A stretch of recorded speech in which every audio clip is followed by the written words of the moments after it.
বিয়ের আগে জানো তো আমার একটা সোনার ব্রেসলেট সবসময় পরে থাকার খুব শখ ছিল, কিন্তু সেই শখটা আমার অপূর্ণই রয়ে গেছে, কখনো সেই শখটা পূরণ হয়নি। বিয়ের পর তো সবসময় হাতে শাঁখাপলা পরে থাকি, তাই কখনো ভাবিও নি যে নিজের সেই শখটাকে পূরণ করব। বাট হঠাৎ করেই কেন জানি না লাস্ট কদিন ধরে খুব ইচ্ছা করছে যে নিজের জন্য একটা ব্রেসলেট বানাই। মাঝে মধ্যে যখন আমরা ঘুরতে যাব তখন তো আমি শাঁখাপলা খুব একটা পরি না, তখন এটা আমি পরে থাকবো। বেশ সুন্দর সুন্দর ডিজাইন ছিল, বাট আমার হাতে যে ডিজাইনটা ভালো লাগছিল সেটা আমার সাইজে হচ্ছিল না। এই ডিজাইনটা আমার খুবই ভালো লেগেছিলো, বাট এটা বেশ অনেকটা বড়। আর যে ডিজাইনটা আমার পছন্দ হচ্ছিল না সেই ডিজাইনটা আবার আমার হাতের মাপে হচ্ছে। তোমরা আমাকে একটু কমেন্টস করো কোন ডিজাইনটা ভালো লাগছে।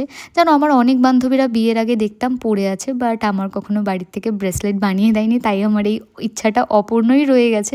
তো ভাবলাম একটাই তো জীবন, আফসোস করে বেঁচে আর লাভ নেই। প্রতি মাসে ওই 1,000 টাকা করে আমি সাইড করে রেখে কিছু টাকা আমি জমিয়েছি, আর শুভকে বলেছি কিছু টাকা দিতে, সেই টাকা দিয়ে একটা ব্রেসলেট নেব। কোনটা ভালো লাগছে অবশ্যই কমেন্ট সেকশনে জানিও, খুব তাড়াতাড়ি তাহলে বানাতে দেবো।